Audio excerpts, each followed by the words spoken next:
There are, so in this lecture we will talk about chemical kinetics, Hindi में बोला जाए तो रासायनिक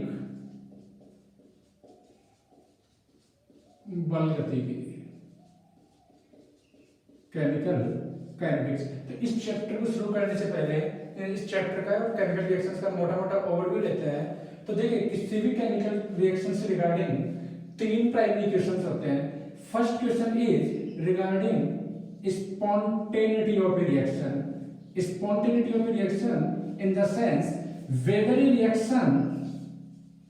whether a reaction occurs or not, means कोई reaction होगी या नहीं होगी। एंड सेकंड क्वेश्चन इज यदि कोई रिएक्शन होगी then up to what extent, means if a reaction occurs then up to what extent, ये सेकंड क्वेश्चन होता है किसी केमिकल रिएक्शन को लेकर के। And third question is how fast और how slow a reaction proceeds, या फिर आप ये बोल सकते हैं कि third question is regarding rate of a reaction. तो ये केमिकल, किसी भी केमिकल रिएक्शन को लेकर के ये तीन प्राइमरी क्वेश्चंस आते हैं। पहला क्वेश्चन, कोई रिएक्शन होगी या नहीं होगी। सेकंड क्वेश्चन, यदि कोई रिएक्शन होगी तो अप टू व्हाट एक्सटेंट वो रिएक्शन होगी। और थर्ड क्वेश्चन होता है आपके पास में कि आपको ये पता है रिएक्शन होगी नहीं होगी, आपको ये पता है कि रिएक्शन किस एक्सटेंट तक होगी, देन उस रिएक्शन का रेट क्या होगा।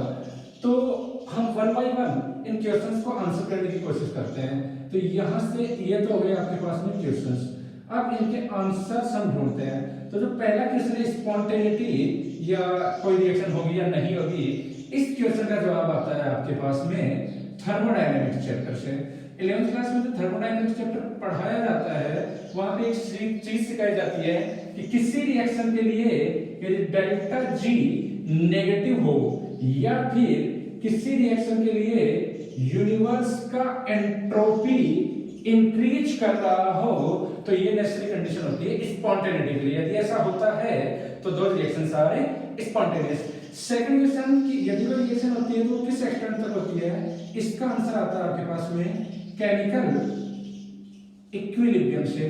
केमिकल इक्विलिब्रियम ये कहता है कि कोई रिएक्शन तब तक होती है जब तक कि उस रिएक्शन के लिए रिएक्शन कोएफिशिएंट इक्विलिब्रियम कांस्टेंट के बराबर नहीं हो जाता। या फिर आप ये बोल सकते हैं कि कोई रिएक्शन तब तक प्रोसीड करती है जब तक कि उस रिएक्शन के लिए give free energy change zero नहीं हो जाता। तो first question answer, second question answer, and third question is how fast और how slow reaction proceeds. This question is answered by chemical kinetics, जिसको हम यहाँ पे स्टडी करने वाले हैं। केमिकल काइनेटिक्स ये बताता है कि कोई रिएक्शन होगी तो वो कितना स्लो होगा या कितना फास्ट होगा, या हम ये बोल सकते हैं कि उस रिएक्शन का रेट क्या होगा। तो इस क्वेश्चन को हम यहाँ पे आंसर करने की कोशिश करेंगे। ठीक है, आगे बढ़ते हैं। तो अगला चीज आती है, अब हम टोटली हमारा फोकस होगा यहाँ पे केमिकल काइनेटिक्स पे। तो नेक्स्ट चीज आती है कि केमिकल काइनेटिक्स में किन किन चीजों को गवर्न किया जाता है। देखिए, केमिकल वर्ड तो क्लियर है, उसमें तो कोई डाउट नहीं है। वर्ड है आपके पास में काइनेटिक्स। काइनेटिक्स को हम समझते हैं। काइनेटिक्स वर्ड जो डिराइव हुआ है वो है आपके पास में काइनेसिस वर्ड से, और काइनेसिस का मतलब होता है क्या, मोमेंट। और यहाँ पे जो मतलब निकल करके आता है इसका, वो निकल करके आता है कि केमिकल स्पीशीज जो है या केमिकल स्पीशीज का जो कॉम्पोजिशन है, कॉम्पोजिशन आप बोल सकते हो, कॉन्सेंट्रेशन उनका बोल सकते हो, ये कॉम्पोजिशन किस स्पीड से या किस रेट से मूव करता है, इसी को स्टडी किया जाता है केमिकल काइनेटिक्स में। तो यहाँ पे इसका डेफिनेशन की यदि मैं बात करूं केमिकल काइनेटिक्स की, तो इसका जो डेफिनेशन निकल करके आता है वो ये निकल करके आता है, branch of chemistry which deals with rate of reaction, which deals with rate of reaction. Rate of reaction से साथ डील करेगा factors affecting rate of reaction and mechanism of reaction. Mechanism of reaction is chemical kinetics. ठीक है, तो chemical kinetics में आपके पास में तीन चीज स्टडी होगी. पहला rate of reaction, second factors affecting rate of reaction, और तीसरा आपके पास में मैकेनिज्म ऑफ रिएक्शन. मैकेनिज्म को स्टडी करना इसलिए जरूरी होता है क्योंकि यदि मैकेनिज्म समझ में आती है ना किसी रिएक्शन की, तो उसको फिर कंट्रोल करने वाले जो फैक्टर्स होते हैं उनकी स्टडी आसान होती है. तो मेनली तीन चीजों पे यहाँ पे फोकस से होता है. ठीक है, चैप्टर ओवरव्यू की मैं बात करूं तो जो चैप्टर को मोटा मोटा डिवाइड किया जाए तो पहले तो हम रेट ऑफ रिएक्शन को समझेंगे, रेट क्या है इस चीज को समझेंगे. ठीक है, सेकंड चीज हम समझेंगे इसका फैक्टर्स जो इसको अफेक्ट करने वाले हैं. ठीक है, इसके बाद हम इंटीग्रेटेड रेट फ्लो की बात करेंगे, और यहाँ पे हम मेनली बात करेंगे फर्स्ट ऑर्डर रिएक्शंस की, जहां से ज्यादातर क्वेश्चंस आते हैं. यदि 100 में से 60% 70% तो ज्यादा बोल गया मैं, 60% चांसेस होते हैं कि ये क्वेश्चन आता है आपके पास में फर्स्ट ऑर्डर रिएक्शन से, या फिर 30% चांस होता है आपके पास में temperature dependence of a rate constant से. इंटीग्रेटेड रेट फ्लो के बाद में अपना टॉपिक वही आएगा, temperature dependence of a rate constant. और नेक्स्ट चीज आएगी आपके पास में, वो आएगी complications in first order reaction, बस वही complications in first order reaction, और collision theory of reaction rates, catalyst को भी हम यहीं पे स्टडी करेंगे. ठीक है, एग्जाम पॉइंट ऑफ व्यू से बात करूं मैं तो नीट में हर साल क्वेश्चन आता है. एक क्वेश्चन डेफिनेटली आता है, दो भी समटाइम्स आ जाता है. जेईई मेंस में एक क्वेश्चन यहां से पक्का है, जेईई एडवांस में एक क्वेश्चन डेफिनेटली आता है, और ध्यान रखना पैराग्राफ भी समटाइम्स यहां से आ जाता है, स्पेशली फर्स्ट ऑर्डर रिएक्शन से. ठीक है, तो वन बाय वन हम इन चीजों को समझते हैं. तो सबसे पहले हम बात करेंगे किससे, रेट को समझेंगे. तो रेट ऑफ रिएक्शन को हम लोग स्टडी करते हैं सबसे पहले. ठीक है, आगे बढ़ते हैं.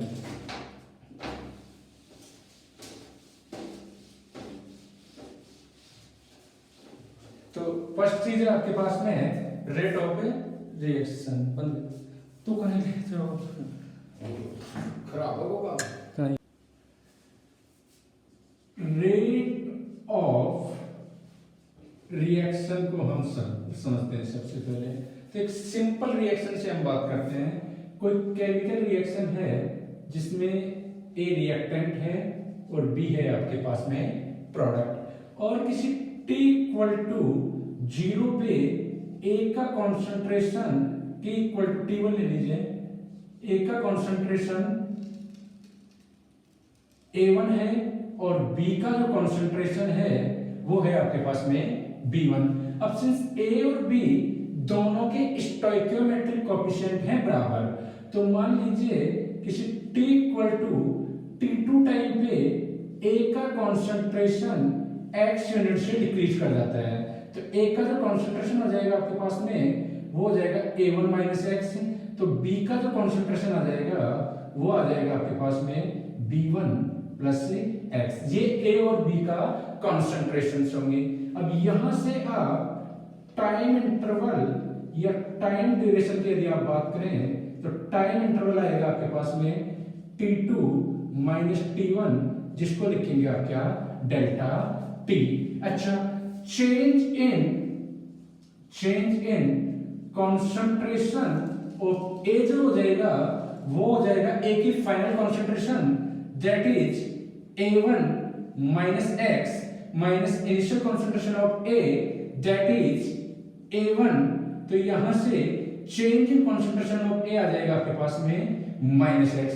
सिंस ये जो चेंज जो है वो है नेगेटिव, अब चेंज नेगेटिव है इसका मतलब कॉन्सेंट्रेशन हो रही है ए की डिक्रीज. तो यहां से आप सीधे सीधे ये बोलो कि डिक्रीज इन द concentration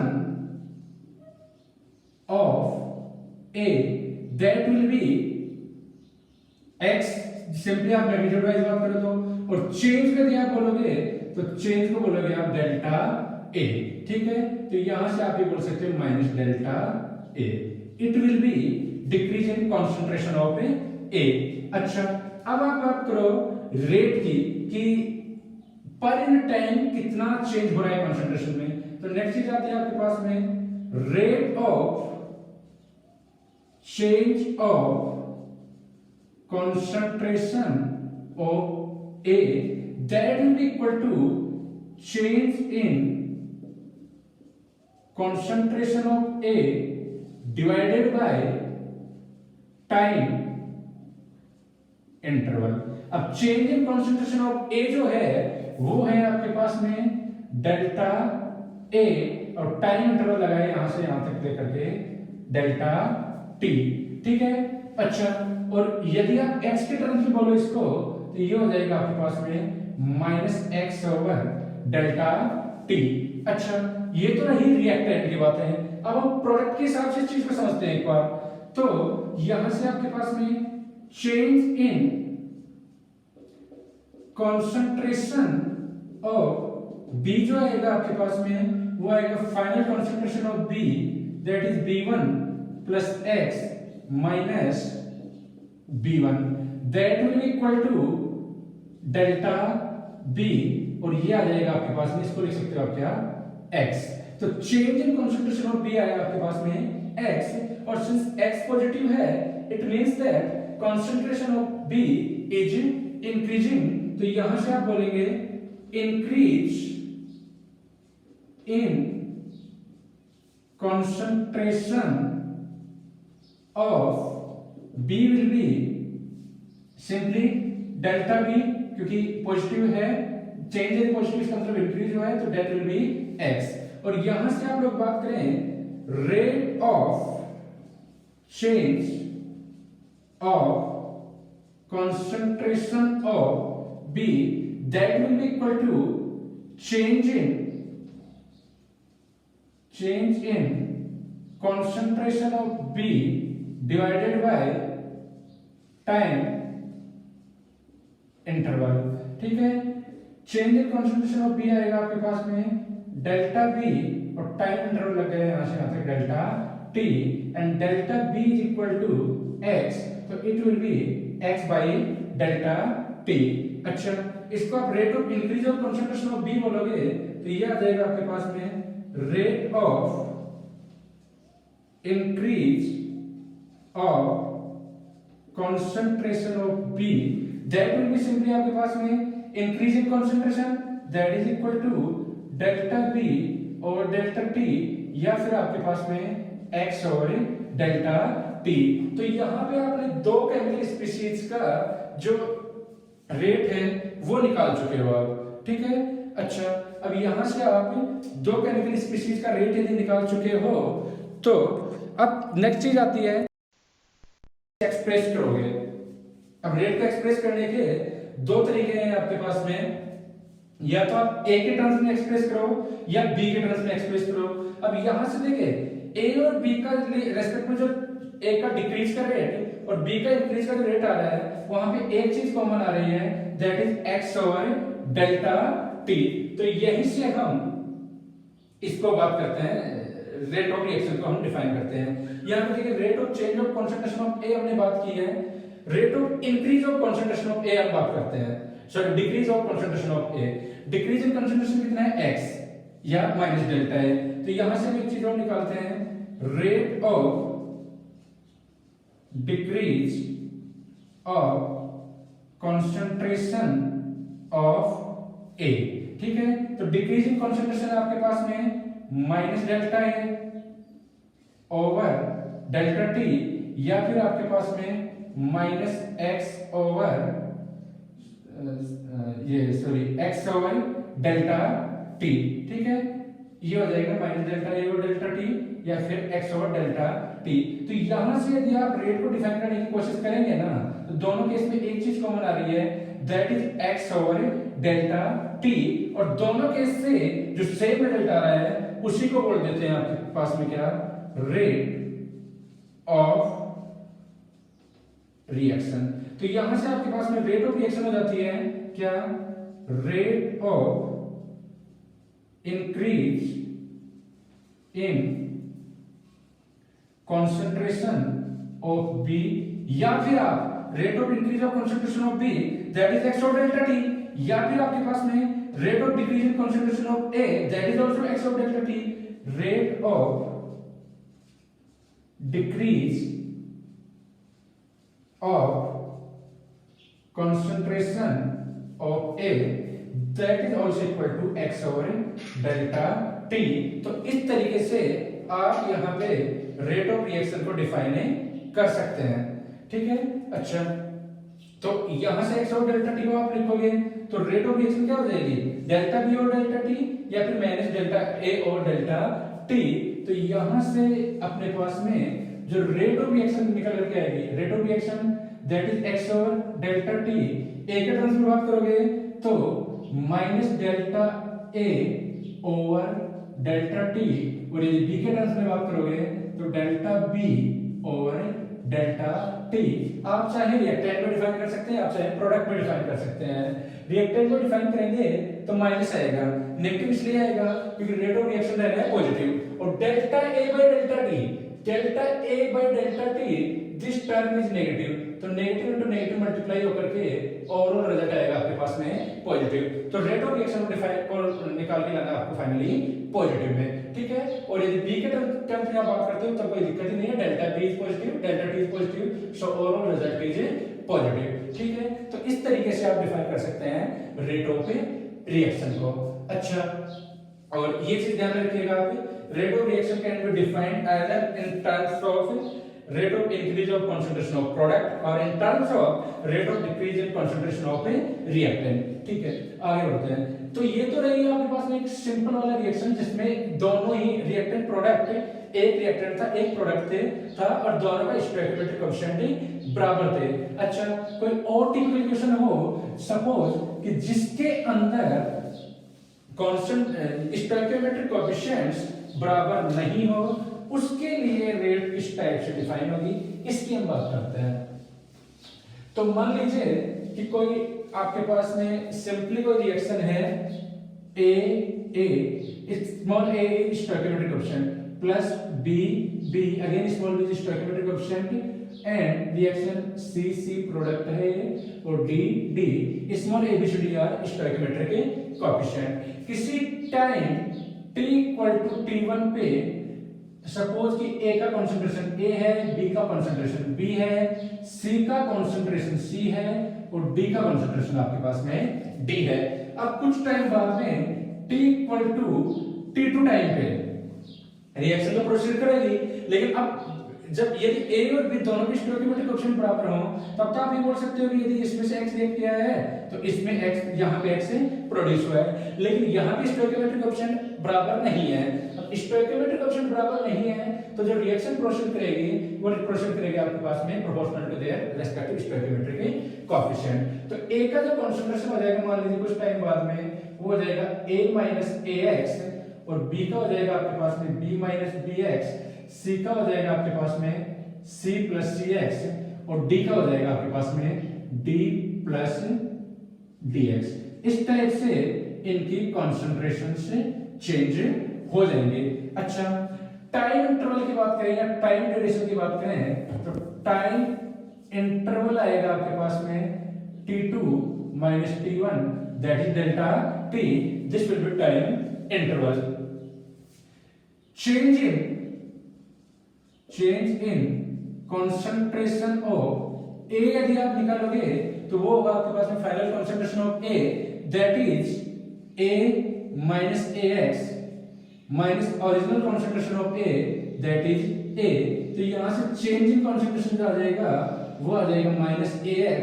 और ध्यान रखना चेंज जो होता है वो हम फाइनल माइनस इनिशियल लिखते हैं और चेंज के लिए हम सिंबल यूज करते हैं क्या, डेल्टा का। तो delta A will be minus AX। अच्छा, अब AX तो है पॉजिटिव तो यहाँ पे जो चेंज है वो नेगेटिव है और होना भी चाहिए क्योंकि रिएक्टेंट का कंसंट्रेशन जो डिक्रीज कर रहा है, ठीक है। अच्छा, तो यदि डिक्रीज कर रहा है तो हम जस्ट मैग्नीट्यूड की बात करें तो डिक्रीज इन कॉन्सेंट्रेशन ऑफ ए, ये कितना आएगा आपके पास में, ये आ जाएगा आपके पास में सिंपली AX, या फिर आपके पास में आ जाएगा क्या, minus delta A. It will be decrease in concentration of A. अब बात करते हैं रेट की, rate of change of concentration of A, that will be change in concentration of A कितना है, delta A divided by delta T। Delta A को लिखो आप माइनस AX, तो ये हो जाएगा minus AX by delta T। यदि rate of decrease of concentration of A यदि आप लिखोगे यहां से, तो rate of decrease of concentration of A आ जाएगा आपके पास में delta A divided by delta T, and that will be equal to, sorry ये डिक्रीज हो जाएगा तो ये नेगेटिव आ जाएगा, तो ये हो जाएगा आपके पास में AX ओवर डेल्टा T। तो ये तो रही है आपके पास में A की बातें। नेक्स्ट बात करते हैं B की। देखिए change in concentration of B, final concentration of B, that is B minus Bx minus initial concentration of B, it will be minus Bx delta B। ठीक है, यहां पे भी आप देखोगे तो चेंज नेगेटिव है, क्योंकि B भी रिएक्टेंट है, तो B का भी कंसंट्रेशन डिक्रीज कर रहा है। तो यहां से हम डिक्रीज निकाल रहे हैं, तो decrease in concentration of B, that will be equal to Bx और माइनस डेल्टा B। यहां से रेट निकालोगे आप, तो rate of change of concentration of B, that will be change in concentration minus Bx over delta T, या फिर आप बोल सकते हो delta B over delta T। अच्छा, rate of decrease of concentration of B, अब डिक्रीज का rate निकालोगे तो सिंपली आ जाएगा कितना, Bx बाय डेल्टा T या minus delta B over delta T। ठीक है, तो A के रेस्पेक्ट में आप दो रेट निकाल चुके हो, चेंज का रेट और डिक्रीज का रेट, और B के रेस्पेक्ट में भी आप निकाल चुके हो। तो रिएक्टेंट के रेस्पेक्ट में हम बात कर चुके हैं, अब हम बात करते हैं प्रोडक्ट के रेस्पेक्ट में। तो सबसे पहले हम बात करते हैं change in concentration of C, that will be final concentration of C plus Cx minus C, तो ये आ जाएगा आपके पास में Cx, और चेंज को आप बोल सकते हो क्या, डेल्टा C। ठीक है, Cx is positive, delta C is positive, और चेंज पॉजिटिव होना भी चाहिए, क्योंकि C तो प्रोडक्ट है, प्रोडक्ट की कंसंट्रेशन इंक्रीज करती है। तो यहां से increase in concentration of C, that will be simply Cx और डेल्टा C। यहां से हम निकालेंगे रेट, तो rate of change of concentration of C, that will be equal to delta C over delta T, और simply Cx over delta T। ठीक है, increase का रेट यदि आप निकालेंगे तो rate of increase of concentration of C, that will be equal to आपके पास में सिंपली डेल्टा C और डेल्टा T, क्योंकि चेंज ही इंक्रीज के बराबर होगा, दोनों पॉजिटिव है, तो that will be equal to Cx over delta T। तो आप यहां से कुछ चीजें कैलकुलेट कर सकते हो, A के रिस्पेक्ट में कुछ चीजें निकाल सकते हो, B के रिस्पेक्ट में, और कुछ चीजें निकाल सकते हो आप C के रिस्पेक्ट में। स्पेस नहीं है, चलो D के रिस्पेक्ट में हम यहां पे बात कर लेते हैं। अच्छा, change in concentration of D आ जाएगा आपके पास में final concentration of D plus Bx minus D, that will be dx और चेंज को आप सिंपली बोल सकते हो क्या, डेल्टा से, तो डेल्टा डी।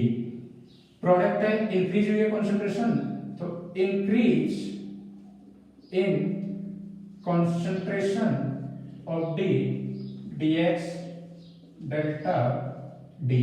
रेट की बात करें, रेट ऑफ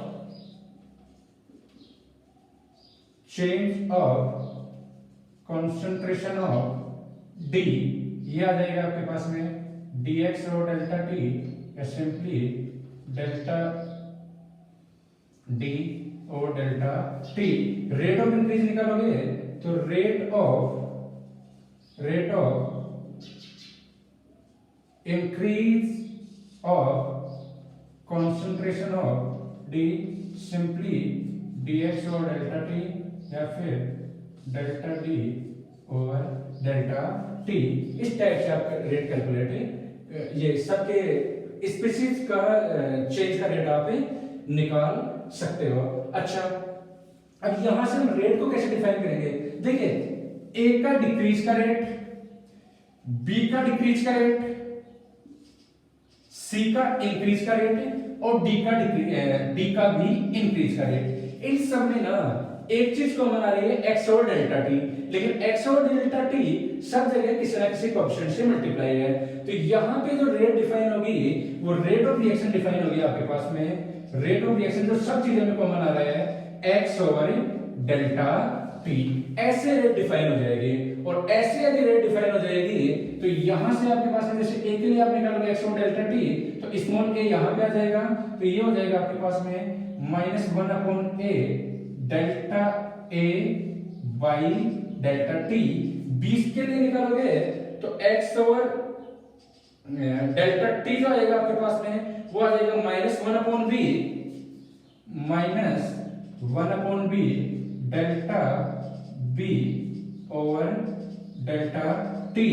सी के लिए निकालोगे एक्स ओवर डेल्टा टी, तो ये आ जाएगा आपके पास में 1 upon C delta C by delta T. और डी के लिए निकालोगे एक्स बाई डेल्टा टी, तो it will be 1 upon D delta D by delta T. तो इस टाइप से रेट ऑफ रिएक्शन को डिफाइन कर लिया जाता है। क्या रेट ए के डिक्रीज का रेट डिवाइडेड बाय ए का स्टोइकियोमेट्रिक कोएफिशिएंट, या फिर बी के डिक्रीज का रेट डिवाइडेड बाय बी का स्टोइकियोमेट्रिक कोएफिशिएंट, या फिर सी के इंक्रीज का रेट डिवाइडेड बाय सी का स्टोइकियोमेट्रिक कोएफिशिएंट, या फिर डी के इंक्रीज का रेट डिवाइडेड बाय डी का स्टोइकियोमेट्रिक कोएफिशिएंट। ये जो चीज आती है सबके लिए सेम आती है, कॉमन आती है, और इसी को बोल देते हैं क्या, रेट ऑफ रिएक्शन। ठीक है, तो इसको एक बार कॉपी कर लीजिए, आगे बढ़ते हैं। ठीक है, अच्छा, अब यहां से आपके पास में जो रेट ऑफ रिएक्शन जो आएगी, इसके लिए सिंपली अब हम डिराइव करके जो रिजल्ट लाए हैं इसके हिसाब से रेट ऑफ रिएक्शन यहां से बोला जाएगा, रेट ऑफ रिएक्शन जो बोला जाएगा वो बोला जाएगा एक्स और डेल्टा टी, या आप ये कह सकते हो -1 upon A delta A over delta T, और -1 upon B delta B over delta T, और 1 upon C delta C over delta T, और 1 upon D delta D over delta T. इस तरीके से आप रेट की बातें कर सकते हो। ध्यान रखना, जब रिएक्टेंट होगा तो रिएक्टेंट के साथ में नेगेटिव साइन आएगा, और सबको स्टोइकियोमेट्रिक कोएफिशिएंट से डिवाइड करना है। ठीक है, सिंपली यदि मैं रिएक्शंस की बात करूं, कुछ एक एग्जांपल्स की बात करूं, तो मान लीजिए आपके पास में रिएक्शन है N2 + 3H2 से 2NH3। ठीक है, इसके लिए यदि आप रेट ऑफ रिएक्शन लिखोगे तो लिखने का तरीका होगा delta N2 divided by delta T equal to delta H2 divided by delta T equal to delta NH3 divided by delta T। लेकिन सबको डिवाइड करना है उनके रेस्पेक्टिव स्टोइकियोमेट्रिक कोएफिशिएंट से, 1/1, 1/3, 1/2, और रिएक्टेंट को मल्टीप्लाई करना है नेगेटिव साइन से, और ये भी माइनस। तो इस तरीके से आप रेट को एक्सप्रेस कर सकते हो। रिएक्टेंट के लिए माइनस साइन लगाना है, ठीक है, और सब कुछ स्टोइकियोमेट्रिक कोएफिशिएंट से डिवाइड करना है। अच्छा, अब यहां से मैं आपको एक क्वेश्चन दे रहा हूं कि इसके लिए आप रेट ऑफ रिएक्शन का एक्सप्रेशन लिखिए, a plus 3b 4c plus 5d। Simple है, rate of reaction will be equal to -1/2 delta a by delta t -1/3 delta b और डेल्टा t 1/4 डेल्टा c और delta t 1/5 delta d by delta t। किसी भी reaction के लिए आप simply ऐसे लिख सकते हो। अच्छा, नेक्स्ट क्वेश्चन है आपके पास में कि मान लीजिए कोई रिएक्शन दे रखी है, किसी रिएक्शन के लिए जो रेट ऑफ रिएक्शन का एक्सप्रेशन ऐसे दे रखा है, rate of reaction equal to 2 times delta a by delta t equal to -1/3 delta p by delta t equal to 1/4 delta q by delta t equal to 3/5 delta r by delta t। आपको किसी reaction के लिए ऐसे rate of reaction का expression दे रखा है और आपसे पूछा है सिंपली कि इसके लिए आप रिएक्शन लिखे, तो सिंपली सबसे पहले तो ये पहचानें कि यहाँ पे रिएक्टेंट कौन कौन होंगे। रिएक्टेंट होंगे आपके पास में कौन, जिनके लिए नेगेटिव साइन आ रहा है, P विल बी रिएक्टेंट और R will be reactant. Product कौन कौन होंगे, प्रोडक्ट होंगे आपके पास में जिनके लिए पॉजिटिव साइन है, A है और Q है, और रिएक्शन को आप लिखोगे सिंपली तो P प्लस R से A प्लस Q और स्टोइकियोमेट्रिक कोएफिशिएंट से मल्टीप्लाई कर देना है। P का स्टोइकियोमेट्रिक कोएफिशिएंट आपके पास में 3 1/3 नीचे आ रहा है। R का स्टोइकियोमेट्रिक कोएफिशिएंट होगा, ध्यान रखना, 5/3 A का स्टोइकियोमेट्रिक कोएफिशिएंट होगा 1/2 क्योंकि ये रिवर्स होकर ऊपर जा रहा है, और Q का स्टोइकियोमेट्रिक कोएफिशिएंट होगा आपके पास में सिंपली 4, ठीक है। तो ये आपके पास में रिएक्शन हो जाएगी। तो आप किसी रिएक्शन को देख करके रेट ऑफ रिएक्शन का एक्सप्रेशन लिख सकते हो, और रेट ऑफ रिएक्शन का एक्सप्रेशन देख करके आप केमिकल रिएक्शन भी लिख सकते हैं, ठीक है। इतनी बातें नहीं, अब आगे बढ़ते हैं। अच्छा,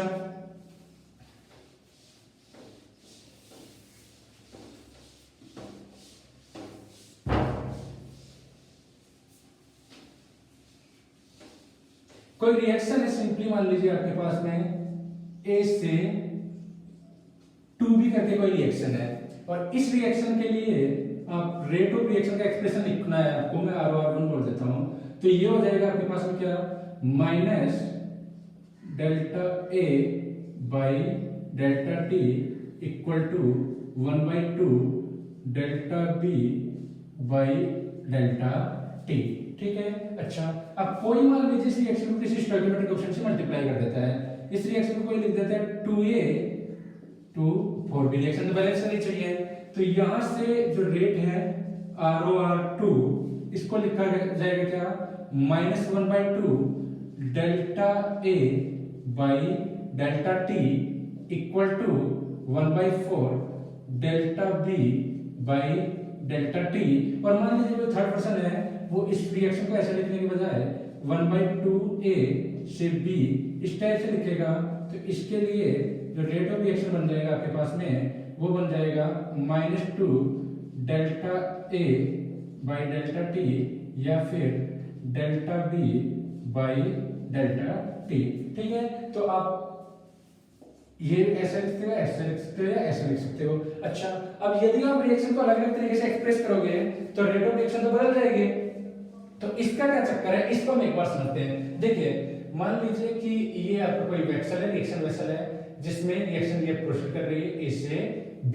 अच्छा, अब simply delta A by delta T जो है ये किस चीज को रिप्रेजेंट करता है, ये इस चीज को डिनोट करता है कि rate of change of concentration of A with respect to time, ठीक है। Delta B by delta T भी किस चीज को रिप्रेजेंट करता है, rate of change of concentration of B with respect to time, और delta C by delta T ये भी इस चीज को रिप्रेजेंट करता है कि rate of change of concentration of C with respect to time. ठीक है, अच्छा अब ये जो rate of change of concentration of A जो है delta A by delta T, तो ये मान लीजिए किसी ए की कंसंट्रेशन किसी T1 टाइम पे A1 थी और किसी T2 टाइम पे कंसंट्रेशन A2 थी, तो डेल्टा ए हो जाएगा आपके पास में क्या A2 minus A1 divided by जो T2 माइनस T1। अब ये टाइम ड्यूरेशन फिक्स है, T2 T1 का बीच में यदि टाइम ड्यूरेशन फिक्स है तो A1 और A2 जो होंगे वो तो होंगे आपके पास में ऑब्जर्वेशन, प्रैक्टिकल ऑब्जर्वेशन। ठीक है, और टाइम जो होगा वो भी आपका प्रैक्टिकली आप जितना टाइम दे रहे हो वही होगा। तो यहां से आपके पास में delta A by delta T जो है ना ये प्रैक्टिकल ऑब्जर्वेशन है, ये है आपके पास में प्रैक्टिकल ऑब्जर्वेशन। और प्रैक्टिकल ऑब्जर्वेशन होगा तो ये हर सवाल में वही रहेगा, भले आप रिएक्शन को पहले तरीके से लिखोगे तब भी delta A by delta T तो वही रहेगा भाई, A2 उतना ही होता है, A1 उतना ही होना है। A2 और A1 को कॉन्सेंट्रेशन को इस चीज से तो कोई फर्क नहीं पड़ता कि आप रिएक्शन को कैसे लिख रहे हो। यदि आप रिएक्शन को सेकंड तरीके से लिखोगे तो भी delta A by delta T वही आना है, और थर्ड तरीके से लिखोगे तो भी delta A by delta T वही आना है। लेकिन रेट में तो यहाँ पे बहुत फर्क है। क्या फर्क है? फर्क ये है कि रेट ऑफ रिएक्शन 1 जो है ना वो 2 टाइम्स है रेट ऑफ रिएक्शन 2 का। जब आप 2 को 2 से मल्टीप्लाई करोगे तब 1 आएगा। अच्छा, और जो रेट ऑफ रिएक्शन 3 जो है आपके पास में ये आपके पास में 2 टाइम्स है रेट ऑफ रिएक्शन 1 का। तो यहाँ पे तो ये बराबर नहीं है सारी चीजें। Rate of reaction 1 ROR1 is not equal to ROR2 and ROR2 is not equal to ROR3। तो रेट ऑफ रिएक्शन जो है वो रिएक्शन को लिखने का तरीका बदलने पे बदल जाती है, ठीक है। लेकिन rate of change of concentration of reactants and products it does not depend upon the method by which you express the reaction, ठीक है। तो यहां से एक चीज ध्यान में रखना, लिख लीजिए आप इस चीज को कि rate of change of concentration of any species either reactant or product is practical observation and it does not depend upon the method by which you express the reaction, ठीक है। ये रहेगा प्रैक्टिकल ऑब्जर्वेशन। और जब rate of reaction की बात करते हैं तो इसमें फिर ये थ्योरेटिकल टर्म आ जाती है आपके पास में, क्या स्टोइकियोमेट्रिक कोएफिशिएंट, कि आप रिएक्शन को कैसे एक्सप्रेस कर रहे हो, ठीक है। तो ध्यान रखना इस चीज को, rate of change of concentration of species is independent of the manner of expressing reaction, ठीक है। आप रिएक्शन को कैसे एक्सप्रेस करते हो इस चीज का rate of change of concentration of species पे कोई फर्क नहीं पड़ता है। लेकिन rate of reaction depends upon the manner in which reaction is expressed, ठीक है। ये चीजें क्लियर रहेंगी। अच्छा, यहां से अपने पास में एक कंक्लूजन निकल के आया। क्या कंक्लूजन निकल के आया कि किसी भी रिएक्शन के लिए आप जो रेट ऑफ रिएक्शन जो करके मान लीजिए 1 - 1/a और delta a by delta t लिख रहे हो, या फिर मान लीजिए रिएक्शन इस टाइप से सिंपली a से b ठीक है, 1/b डेल्टा b और डेल्टा टी, इस टाइप से आप रिएक्शन को लिख रहे हो तो यहां से ध्यान रखना ये डेल्टा ए और डेल्टा टी या डेल्टा बी और डेल्टा टी ये जो है ये है आपके पास में क्या प्रैक्टिकल ऑब्जर्वेशंस। और इसको जब आप स्टोइकियोमेट्रिक कोएफिशिएंट से डिवाइड कर दिए हो तो ये जो है आपके पास में ये पूरा मिला करके या फिर ये पूरा मिला करके ये पूरा मिलाने के बाद में जो हुआ है ये combination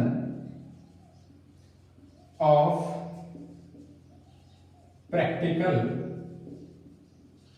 observation and theoretical value. ठीक है, और ये जो होता है ये ही डिपेंड करता है, डिपेंड्स अपॉन मेथड या मैनर ऑफ एक्सप्रेसिंग रिएक्शन। ठीक है, और जो प्रैक्टिकल ऑब्जर्वेशन है इंडिपेंडेंट ऑफ एक्सप्रेसिंग रिएक्शन। इस चीज से इंडिपेंडेंट है कि आप रिएक्शन को कैसे एक्सप्रेस करते हो। ठीक है, तो ये इतना कंसेप्ट क्लियर हुआ अपने पास। ठीक है, नेक्स्ट आगे बढ़ते हैं। नेक्स्ट चीज आती है रिएक्शन रेट का unit of rate of reaction. Unit of rate of reaction. ठीक है, unit of rate of reaction की यदि हम बात करें यहां पे, तो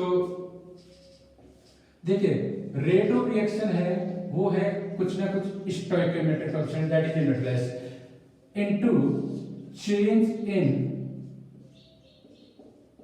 कंसंट्रेशन डिवाइडेड बाय टाइम। ठीक है, चेंज इन कंसंट्रेशन, तो ये तो है आपके पास में स्टोइकोमेट्रिक कोएफिशिएंट, ये तो है आपके पास में यूनिटलेस। ठीक है, तो रेट ऑफ रिएक्शन का जो यूनिट आ जाएगा वो आ जाएगा चेंज इन कंसंट्रेशन का यूनिट दैट इज कंसंट्रेशन का यूनिट डिवाइडेड बाय टाइम का यूनिट। आप कैसे एक्सप्रेस कर सकते हो, या तो आप एक्सप्रेस कर सकते हो मोलैरिटी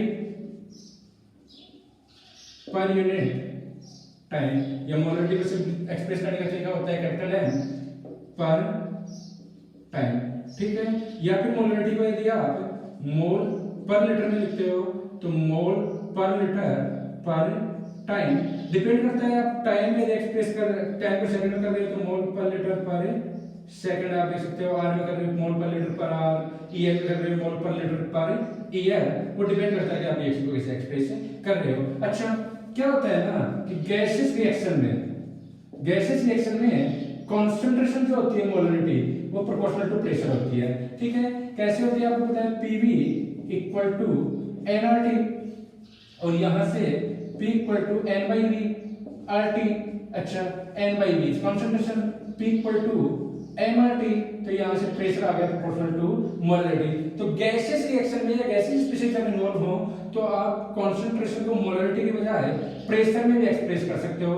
तो यहां से यूनिट हो जाएगा प्रेशर पर टाइम। ठीक है, तो ये हो जाएगा आपके पास में एटमॉस्फेरिक पर टाइम, डिपेंड करेगा एटमॉस्फेरिक पर सेकंड, एटमॉस्फेरिक पर मिनट, एटमॉस्फेरिक पर और पास्कल पर टाइम भी आप कर सकते हो। यदि पास्कल में मेजर करते हो, बार में मेजर कर रहे हो, बार पर टाइम भी आप बोल सकते हो। ठीक है, टॉर में मेजर कर रहे हो, टॉर पर टाइम भी आप बोल सकते हो। अच्छा, इसके अलावा यदि मान लीजिए ऑप्टिकल रोटेशन को ही आप मेजर कर रहे हो, ऑप्टिकल रोटेशन को ही आप यदि मेजर कर रहे हो तो रिएक्शन को एक्सप्रेस करने का तरीका क्या होगा, वहां पे चेंज क्या होगा, जैसे जैसे कंसंट्रेशन चेंज करती जाएगी वैसे वैसे रोटेशन चेंज होता जाएगा। Optical rotation, plane polarised light का रोटेशन चेंज होता जाएगा, और रोटेशन को कैसे मेजर करोगे, डिग्री में। तो उस टाइम पे आपके पास में जो रेट को एक्सप्रेस करने का तरीका हो जाएगा डिग्री पर टाइम। ठीक है, डिपेंड करता है कि आप कंसंट्रेशन को कैसे मेजर कर रहे हो। समटाइम्स कलर स्पीशीज होते हैं, जैसे मान लीजिए ए है रेड कलर का और बी है आपके पास में ग्रीन कलर का। अब जैसे जैसे रिएक्शन होती जाएगी वैसे वैसे रेड का इंटेंसिटी कम होता जाएगा और ग्रीन का बढ़ता जाएगा।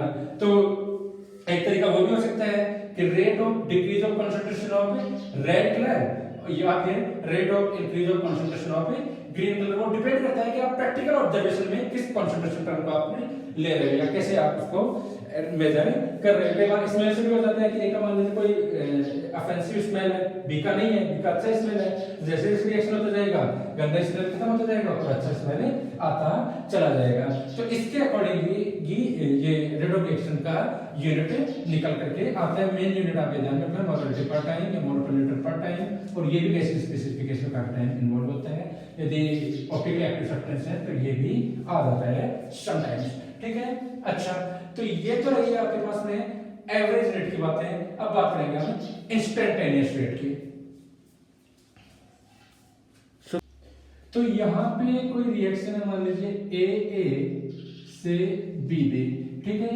और जो रेट ऑफ रिएक्शन हमने निकाली वो निकाली -1/a डेल्टा ए और डेल्टा टी और -1/b डेल्टा बी और डेल्टा टी। तो यहाँ पे जो डेल्टा जो मेजर किया जा रहा है ना, ये लॉन्ग टाइम इंटरवल के लिए मेजर किया जा रहा है और ये ऑन एन एवरेज रेट निकाली जा रही है। तो ये जो रेट ऑफ रिएक्शन होगी आपके पास में, ये होगी आपके पास में रेट ऑफ रिएक्शन कौन सी वाली, एवरेज वाली। क्यों एवरेज वाली? क्योंकि इसलिए क्योंकि जो रिएक्शन है ए से B T equal to T1 T equal to T2, तो यहाँ पे जो टाइम इंटरवल है ये अच्छा खासा सफिशिएंटली है, अच्छा खासा ज्यादा टाइम इंटरवल है, ठीक है। अच्छा, या फिर हम ग्राफिकली इस चीज को देखें, इधर साइड में लिख लेते हैं। तो ग्राफिकली ये जो मैं ए की कॉन्सेंट्रेशन की बात कर रहा हूँ टाइम के साथ में, तो ए का जो कॉन्सेंट्रेशन होता जाएगा वो डिक्रीज करता चला जाएगा। तो ए का जो कॉन्सेंट्रेशन मान लीजिए इस टाइप से डिक्रीज करता जा रहा है ऐसे, ठीक है। अच्छा, और बी के कॉन्सेंट्रेशन की मैं बात करूँ टाइम के साथ में, तो बी का जो कॉन्सेंट्रेशन होगा वो इंक्रीज करता जाएगा इस टाइप से, ठीक है। किसी T1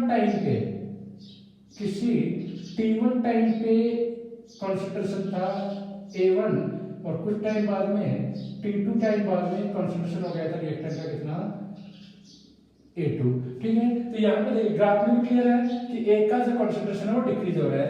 और सेम यहाँ पे आप T1 टाइम पे देखो, ये T1 टाइम पे देखो तो B का जो कॉन्सेंट्रेशन है वो है आपके पास में B1 और T2 टाइम पे यदि आप कॉन्सेंट्रेशन देखो तो वो है आपके पास में क्या, B2, ठीक है। तो इस टाइप से ये एवरेज रेट आप निकालोगे। सिंपली यहाँ पे आपने एवरेज रेट निकाली A1 A2 T1 टाइम पे B1 और B2, ठीक है। तो जो आपने एवरेज रेट निकाली है ना वो निकाली हो यहाँ पे -1/a A2 -A1 divided by T2 T1, या फिर 1/b B2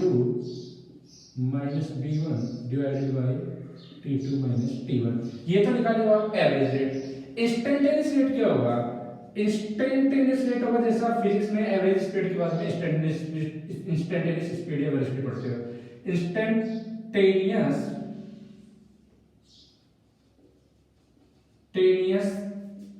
rate of reaction जो होगी वो होगी आपके पास में लिमिट डेल्टा टी अप्रोच करता है किसको, जीरो को, रेट ऑफ रिएक्शन एवरेज वाली में जो डेल्टा टी है वो जीरो का अप्रोच करता है।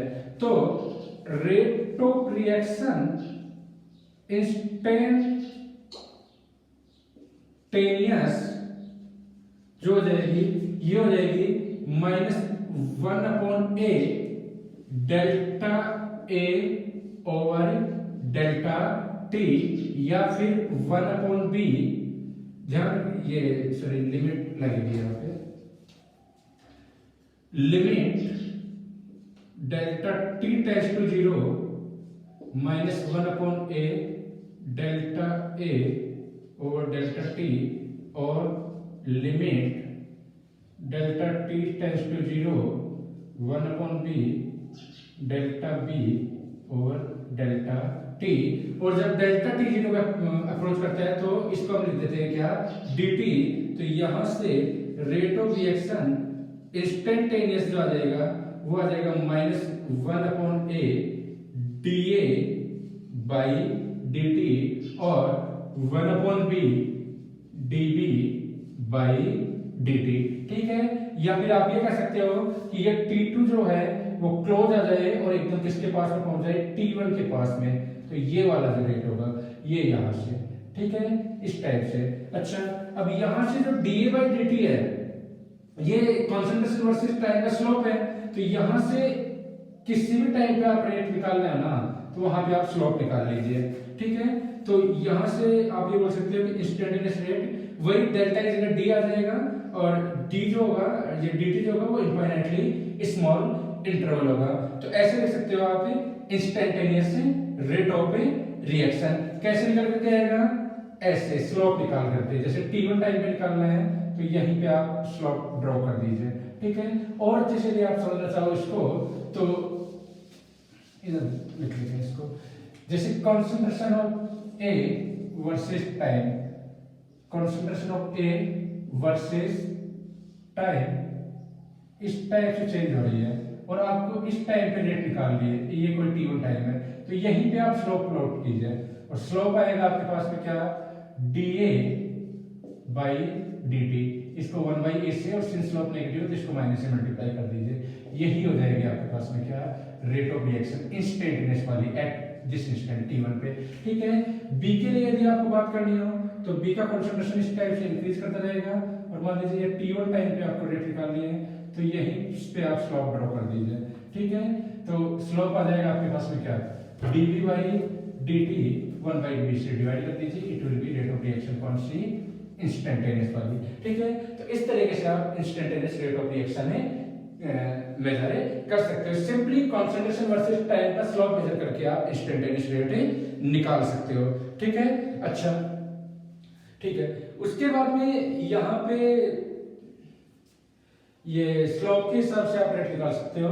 तो इसी को जब कैसे एक्सप्रेस करते हैं, यदि कोई जनरल रिएक्शन हो तो उसके लिए इंस्टेंटेनियस रेट को कैसे एक्सप्रेस करेंगे, देखिए आपके पास में रिएक्शन है AA BB CC plus DD, तो इसके लिए जो इंस्टेंटेनियस रेट ऑफ रिएक्शन निकल करके आएगा सिंपली वही delta A by delta T वाला तरीका, बस -1/a dA बाई dt हो जाएगा और dA बाई dt जो है दोनों इनफाइनाइटली स्मॉल है, equal to -1/b dB by dt equal to 1/c dC by dt equal to 1/d और dd बाई dt। तो यहां से आप ये बोल सकते हो कि instantaneous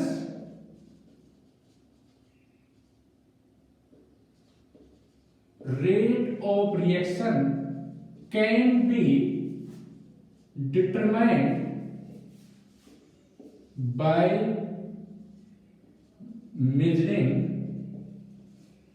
slope of concentration versus time curve, ठीक है। या आप ये बोल सकते हो rate of reaction instantaneous equal to limit delta t tends to 0 rate of reaction average, ठीक है। या फिर आप ये बोल सकते हो कि जो rate of reaction instantaneous is equal to ये प्लस माइनस जो भी आएगा स्पेक्ट्रोमीटर ऑप्शन से आप ये बोल सकते हो instantaneous rate of reaction can be determined by differentiating concentration with respect to time। dA by dt क्या है, differentiation of b with respect to t, dV by dt differentiation of b with respect to t and so on, ठीक है। तो इस तरीके से आप instantaneous rate of reaction में निकाल सकते हो। यहां पे एक चीज ध्यान रखना कि रेट ऑफ रिएक्शन जो एवरेज होता है और रेट ऑफ रिएक्शन इंस्टेंटेनियस होता है इनका सेम यूनिट होता है, सेम यूनिट होता है, एक्सप्रेस करने का तरीका भी सेम होता है। स्टोइकियोमेट्रिक कोएफिशिएंट जैसे वहां पे डिवाइड होते हैं एवरेज में, वैसे ही यहां पे भी डिवाइड होते हैं, सेम यूनिट होता है, सेम एक्सप्रेस करने का तरीका होता है। अच्छा एक चीज और होती है यहां से, वो आती है आपके पास में क्या, इनिशियल रेट। इनिशियल रेट क्या होती है, इनिशियल रेट होती है आपके पास में rate at t equal to 0। यहां पे जो स्लोप होगा t इक्वल टू 0, यहां पे जो स्लोप से जो रेट निकाली जाएगी, यहां पे जो स्लोप से रेट निकाली जाएगी वो होगी आपके पास में क्या, initial rate. Rate at time t equal to 0 will be initial rate. और कौन सी रेट होती है टाइम t इक्वल टू 0 पे, इंस्टेंटेनियस रेट होती है। Instantaneous rate at t equal to 0 will be initial rate. तो ऐसे हो जाएगा आपके पास में instantaneous rate of a reaction. अच्छा ठीक है, आगे बढ़ते हैं, हम एक का क्वेश्चन करते हैं इस पे based.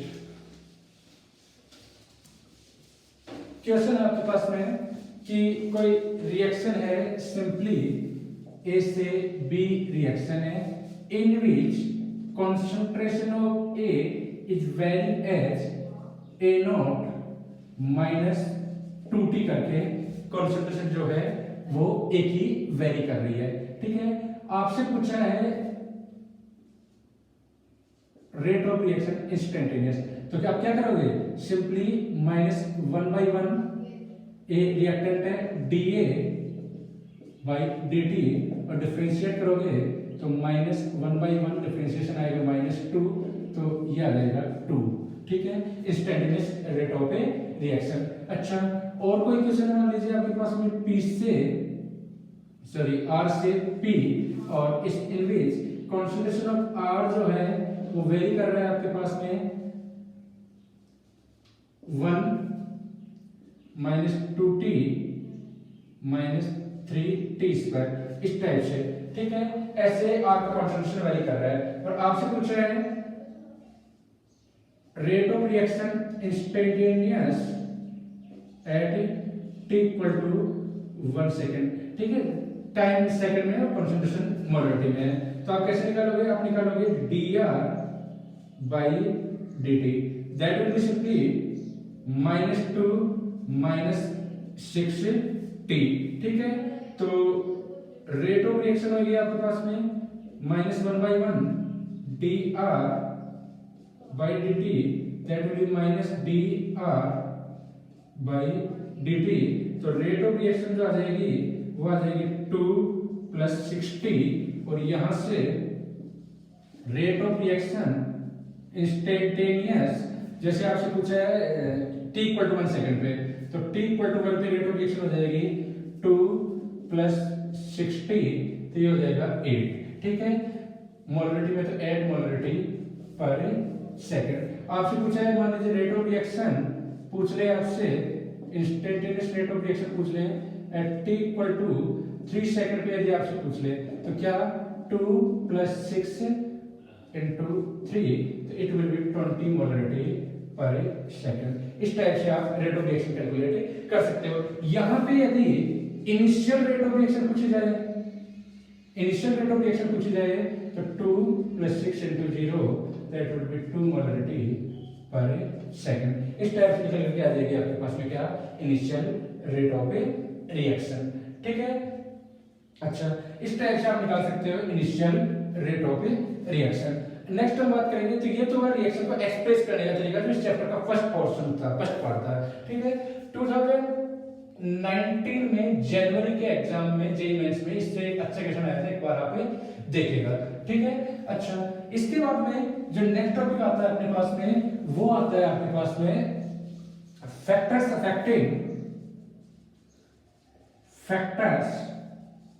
Affecting rate of reaction, और यहीं पे हम इन फैक्टर्स में बात करेंगे किसके, डिफरेंशियल रेट लॉ की। ठीक है, तो चलिए नेक्स्ट क्लास में बात करेंगे factors affecting rate of reaction.